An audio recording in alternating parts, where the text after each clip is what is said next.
Hello दोस्तों, आपका स्वागत है अपने यूट्यूब चैनल पर। मैंने आपको 2 वीडियो कराई है यूपी टेट और सी टेट की। ओके, मैं आज आपको अपनी तीसरी वीडियो में डेवलपमेंट की कुछ थ्योरीज बता रहा हूँ, सिद्धांत बता रहा हूँ विकास के क्या क्या सिद्धांत हैं। ओके, विकास के 12 सिद्धांत होते हैं और 12 के 12 सिद्धांत मैं आपको इसी वीडियो में देने वाला हूँ। ठीक है, और यहाँ से आपके क्वेश्चन डायरेक्टली ऑप्शंस मिलेंगे आपको विकास के सिद्धांत से। और आपके यूपी टेट और सी टेट में कम से कम यहाँ से 2 क्वेश्चन मिलेंगे और आप इनको देखिए और मैं आपको समझा रहा हूँ। यानी कि विकास के सिद्धांत, अभी मैंने बताया आपको विकास के 12 सिद्धांतों के बारे में बताऊंगा मैं, और इसमें से मैं आपका पहला सिद्धांत ले रहा हूँ, सतत या निरंतरता का सिद्धांत। सतत या निरंतरता का सिद्धांत क्या होता है?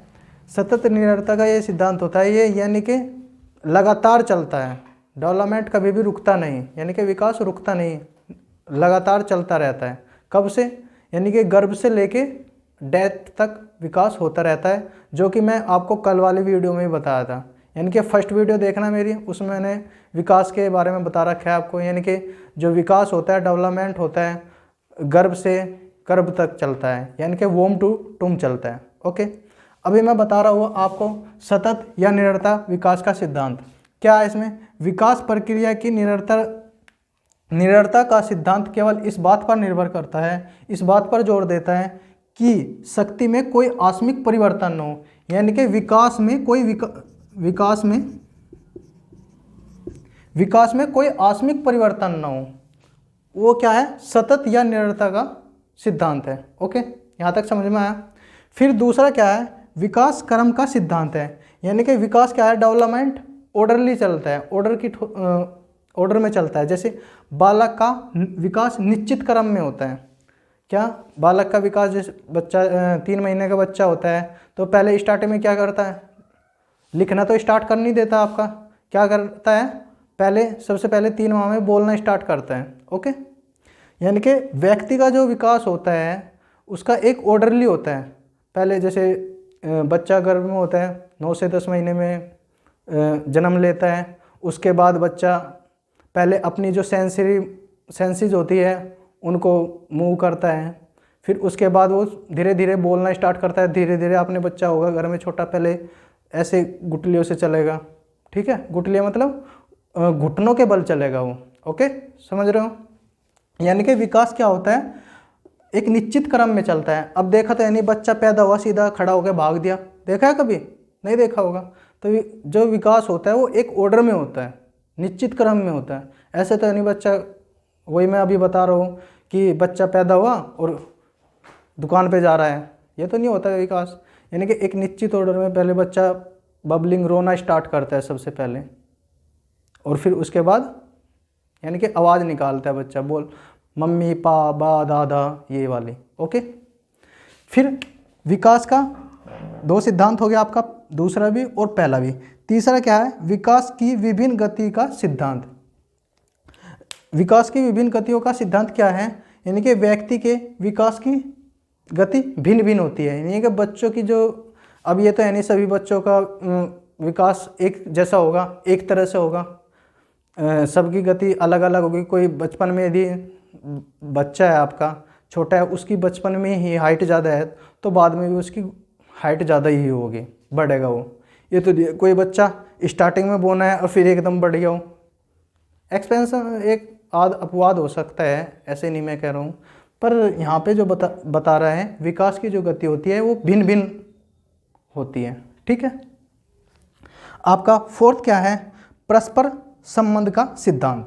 परस्पर संबंध का सिद्धांत क्या होता है? जो बालक के शारीरिक, मानसिक, भाषाई, संवेगात्मक और सामाजिक और चारित्रिक, उनका आपस में पारस्परिक संबंध होता है।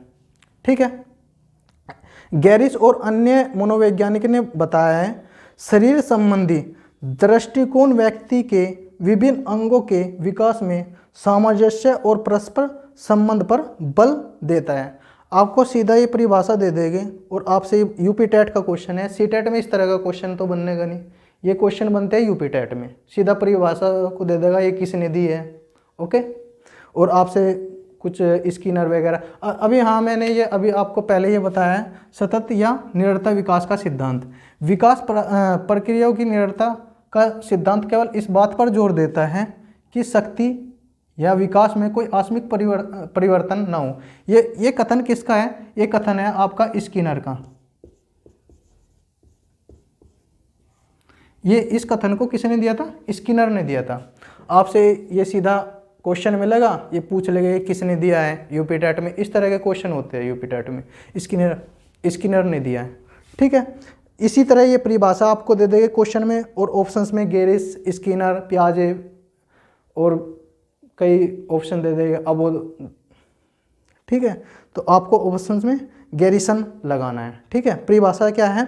यानी कि शरीर संबंधित दृष्टिकोण व्यक्ति के भिन्न अंगों के विकास में सामंजस्य और परस्पर संबंध पर बल देता है।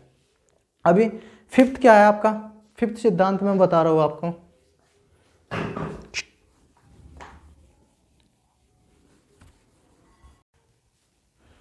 अभी फिफ्थ पांचवा बता रहा हूं। पांचवा सिद्धांत क्या है आपका? सामान्य से विशिष्ट अनुक्रिया या प्रतिक्रिया का सिद्धांत। क्या है सामान्य से विशिष्ट अनुक्रिया या प्रतिक्रिया का सिद्धांत? क्या है इसमें? क्या है? विकास की सब अवस्थाओं में बालक की प्रतिक्रिया विशिष्ट बनने से पूर्व सामान्य प्रकार की होती है। यानी कि इसमें ये चीज़, ये जो किसने बताई? ये हरलोक ने बताई। किसने बताया? हरलोक का कथन है सामान्य से विशिष्ट अनुक्रिया या प्रतिक्रिया के सिद्धांत के बारे में। उन्होंने ये बताया कि विकास की सब अवस्थाओं में बालक की प्रतिक्रिया विशिष्ट बनने से पूर्व सामान्य होती है। किस मनोवैज्ञानिक ने बताई ये बात? हरलोक ने बताई, ठीक है। यानी कि सामान्य से विशिष्ट अनुक्रिया या प्रतिक्रिया का सिद्धांत। सिक्स्थ क्या है? सामान्य प्रतिमान का सिद्धांत। सामान्य प्रतिमान का सिद्धांत क्या है? प्रत्येक जाति, चाहे वह मनुष्य जाति हो या मनुष्य जाति, अपनी जाति के अनुरूप ही विकास के प्रतिमान का अनुकरण करती है। यानी कि प्रत्येक जाति, इसमें यह बताया सामान्य प्रतिमान का सिद्धांत में यह बताया प्रत्येक जाति, चाहे वो पशु जाति हो या मनुष्य जाति हो, क्या करती है? अपनी जाति के अनुरूप ही विकास के प्रतिमान का अनुकरण करती है। यानी कि मनुष्य है तो मनुष्य जैसा भी विकास करता है उसके ही जैसा दूसरा मनुष्य, दूसरा बच्चा उसके जैसा ही अनुकरण करेगा। इसको मैं बोल देता हूँ समान प्रतिमान का सिद्धांत या अनुकरण का सिद्धांत। अनुकरण का सिद्धांत। और जो ये कथन दिया था, ये कथन भी किसने दिया था? हरलोक ने, हरलोक मनोवैज्ञानिक ने, ओके।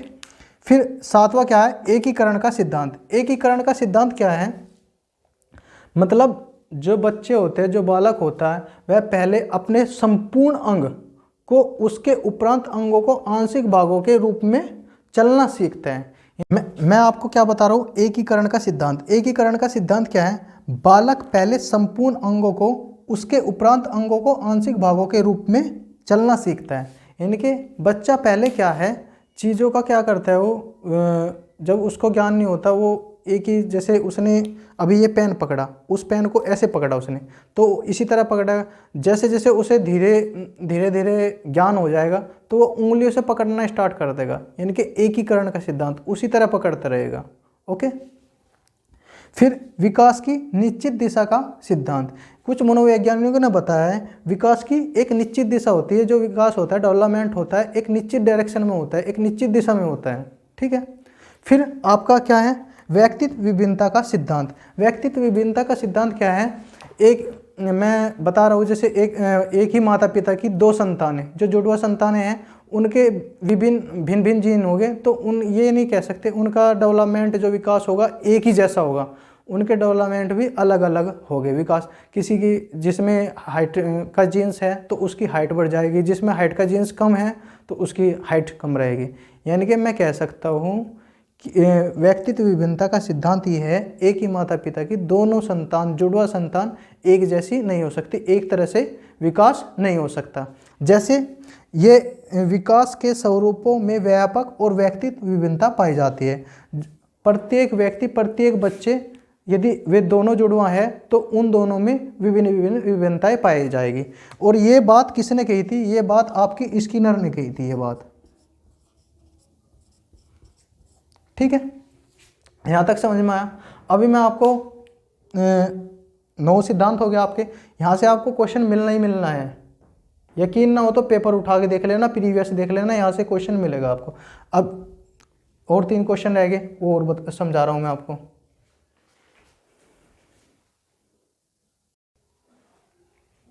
देखो 10वां क्या है आपका? वंशानुकरण व पर्यावरण की अंतःक्रिया का सिद्धांत। इसमें क्या बताया गया है? बालक के विकास का वंशानुकरण तथा पर्यावरण की अंतःक्रिया का प्रभाव पड़ता है। यहाँ से आपको ये क्वेश्चन तो मैं इसकी 100% गारंटी लेता हूँ कि CTET में पक्का मिलेगा अब की बार, क्योंकि मैं भी 2 बार पेपर दे चुका और दोनों बार मैंने क्वालिफाई किया है। और ये क्वेश्चन रिपीट बहुत होता है। क्या? वंशानुकरण व पर्यावरण की अंतःक्रिया का सिद्धांत। इसमें क्या है? जो बच्चे का विकास होता है उस पर ये नहीं कि उसके वंशानुकरण का ही इफेक्ट पड़ेगा, यानी कि दोनों का बराबर इफेक्ट, यानी कि गुणात्मक इफेक्ट पड़ेगा। मैंने फर्स्ट वीडियो में बताया था आपको कि जो विकास होता है, डेवलपमेंट होता है, हेरिडिटी एंड इन्वायरमेंट का गुणनफल होता है। और ये बात किसने बताई थी?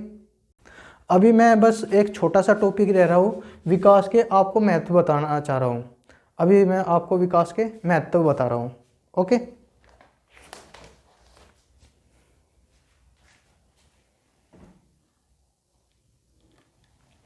हाँ भाई, मैं अभी आपको बता रहा था विकास के सिद्धांत। विकास के सिद्धांत आपके खत्म हो गए।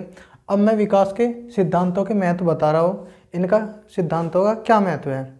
सिद्धांतों का महत्व यह है, बालकों के विकास के लिए उचित प्रेरणा प्रदान करते हैं। मतलब जो ये सिद्धांत है, जो बालकों के विकास होते हैं उनके उचित प्रेरणा प्रदान करते हैं उनके विकास के बारे में।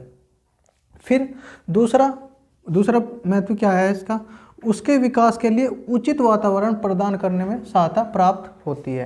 यानी कि बच्चों के जो विकास होता है उसके उचित वातावरण, यानी कि उसको किस तरह का वातावरण चाहिए, उनको वातावरण को मतलब वातावरण देने के लिए सहायता प्रदान करते हैं। क्या? जो ये विकास के सिद्धांत जो मैंने अभी पहले आपको पढ़ाए हैं। ठीक है। फिर तीसरा महत्व क्या है? विकास के फलस्वरूप होने वाले परिवर्तन से बालक में जो तनाव उत्पन्न होता है उसे दूर करने में सहायता होती है। किनके द्वारा? विकास के सिद्धांतों के द्वारा। जो विकास के फलस्वरूप बच्चों में जो भी होने वाले परिवर्तन हैं उनमें जो भी तनाव होता है तो उसे दूर करने में सहायता होती है। किससे? यदि आपको विकास के सिद्धांतों के बारे में पता है, उन सिद्धांतों को पढ़ने के बाद आप किसी भी बच्चे के तनाव को दूर कर सकते हैं। ठीक है।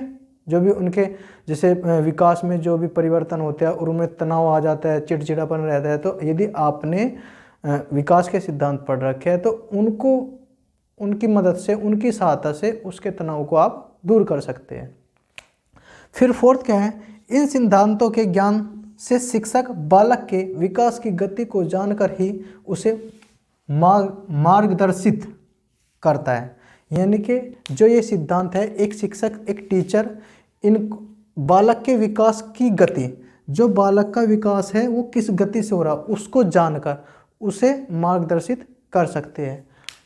ठीक है। और विकास के सिद्धांतों को एक सामान्य व्यक्ति और एक शिक्षक को जरूरी पढ़ना चाहिए। इनका बहुत ही उपयोगी योगदान है बच्चों के विकास के बारे में। ठीक है।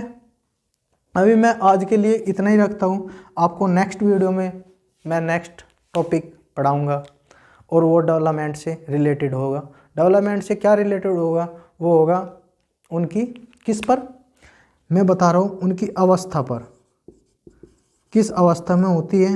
अवस्था फर्स्ट जैसे भ्रूण अवस्था यानी कि जिसको गर्भ अवस्था, फिर दूसरी शैशव अवस्था, फिर तीसरी बाल्यावस्था और चौथी किशोरावस्था।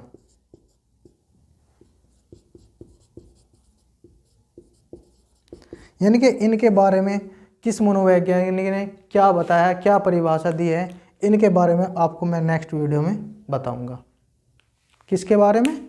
इनके बालक के विकास की अवस्था क्या क्या होती है, किसने, इसकी कितनी एज होती है, एज क्या होती है, इसकी एज क्या होती है, किन और इसकी एज क्या करते हैं, इसमें बच्चों की एक्टिविटी कैसी होती है, इसमें एक्टिविटी क्या होती है, इन सब के बारे में आपको नेक्स्ट वीडियो में बताऊंगा।